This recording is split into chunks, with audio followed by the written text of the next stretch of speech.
Hi everyone, my name is Lydia, and today I'll be presenting the work Recovery Mean and Standard Deviation from Box Plot Data, a novel Bayesian approach. So let me begin with the big picture.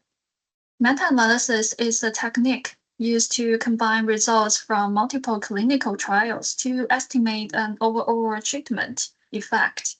However, a common challenge is the meta-analysis typically requires the sample mean and sample standard deviation, but many clinical studies only report summary statistics, such as the median, minimum, and maximum, or quantiles. To make the data useful for meta-analysis, we need to transform this summary statistics back to the sample mean and sample standard deviation. So our key question is, how can we accurately estimate the sample mean and sample standard deviation from the limited summary statistic data? And what other benefit we can bring for meta-analysis?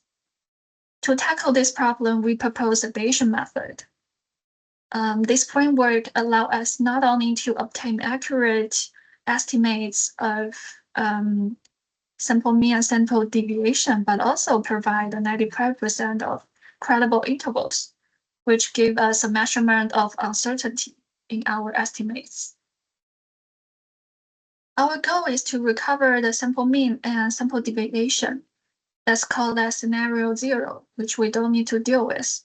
And then we consider 3 common scenarios based on the available summary statistics. For S1, we have a minimum, median, and maximum, and also the sample size. And S2 contains first quartile, median, and third quartile. And S3 scenario contains all 5 summary statistics. To simplify notation, we assume the sample size is of the form n equals 4q plus 1.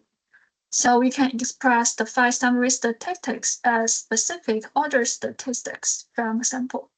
For example, we denoted the median as x2q plus 1.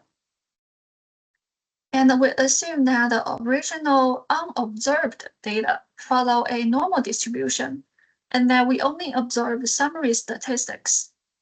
For each scenario, we constructed the joint posterior using a data model of normal distribution with a uniform prior for mu and inverse gamma prior for sigma squared.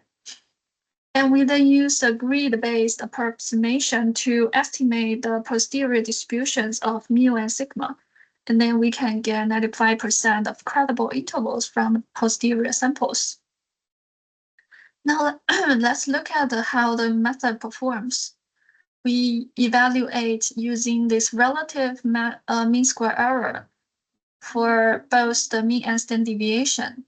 And we compare our method to existing other methods, which denoted either with the name of the author or the name of the method. Our method consistently achieved low RMSE, particularly for estimating sigma, and it performs well even with small sample sizes. Also show robustness to skewed and heavy tail distributions.